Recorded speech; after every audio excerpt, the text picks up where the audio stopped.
Hello there, this is the Physical Health and Resuscitation team from Sheffield Health and SocialCare Trust. I'm Mo Mackenzie, the Resuscitation Officer, and Hedley Bishop's here with us as well. So I'd like to introduce Bob Reville. So Bob, on the 8th September 2013, tell us your story. Basically, it started out as any other day. I'd got a friend who'd bought a fridge from Argos at Meadowhall and I'd said I'd go and pick it up for her. So I woke up, I felt absolutely fine. I drove to Meadowhall and the first thing I remember thinking was how lucky day it was for me, because I managed to get a parking space next to Argos, which was my side. It was going to be a good day. I was early, so I went for something to eat. I went into the Oasis in Meadowhall, had something to eat. It was a Sunday morning, and then as I started to eat, suddenly everything was blank from where I was sat, and I woke up again, and it was Tuesday, and I was in hospital, and they'd got a nurse telling me it was Tuesday night and that they'd just be waking me up. Now what had happened is I'd suffered a cardiac arrest in Meadowhall. Basically I was on a bar stool, I'd fallen to the ground and I'd banged my head as I hit the ground. Lucky for me, first of all I was near the defibrillator at Meadowhall. Also in Meadowhall the security guards were close by and they're all trained how to use it. And also lucky for me is I was on the table next to a off-duty nurse who straight away could see what had happened and could identify what was needed. At the time I had mine in 2013, the survival rate for an out-of-hospital cardiac arrest was around about 5%, and that was due mainly to just the amount of defibrillators there were about. I was told afterwards that basically in Sheffield at the time, if I hadn't had it at Meadowhall, the football grounds or the bus and train station, they wouldn't have been able to get a defibrillator to me in time.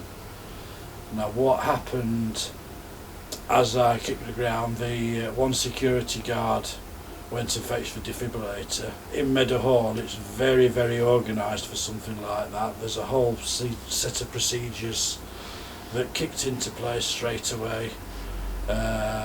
One security guard fetched the defibrillator.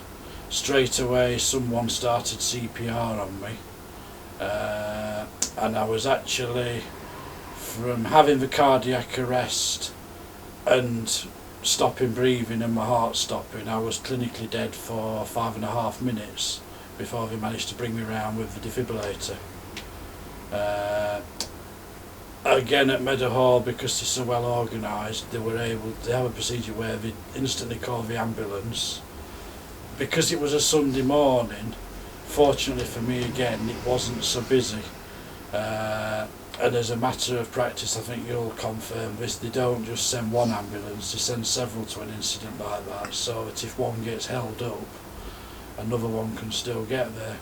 Meadowhall actually have a team of people that their role in something like this is to go to all the exits and entrances to Meadowhall, because they don't know where the ambulance is going to come from, and the ambulance won't know where to go in Meadowhall, so they actually have a team of 11 people at all times who can go out.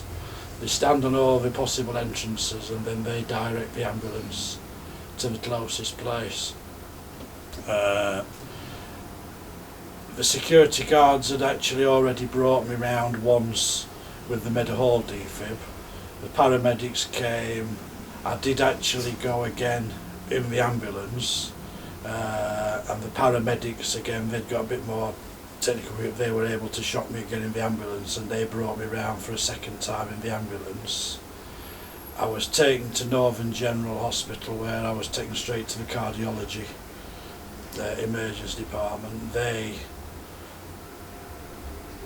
basically put me into an induced coma for 2 days, and then they brought me round after 2 days. The care I received in the hospital was fantastic. And then I spent 3 weeks in hospital recovering after that, and then I was allowed to go home once I'd got an ICD fitted, which is an internal defibrillator. So I have that fitted under my rib cage now, and if anything was to happen again, that would actually kick in and give me another electrical shock. Yeah. Fortunately for me, nothing has happened Right. again. It has gone off once, Okay. not by accident, but not through a cardiac arrest either. My heart had speeded up a little too much for what it should do, and it did go off and gave me a shock, which was quite frightening. But other than that, I've been able to live a pretty much normal life now. One of the reasons I've been able to make such a good recovery is how quickly they got to me. By starting CPR on me at an early stage, it got the oxygen flowing back to my brain again, as well as my heart being pumped, so it avoided any brain damage, which was one of the most important things with a cardiac arrest.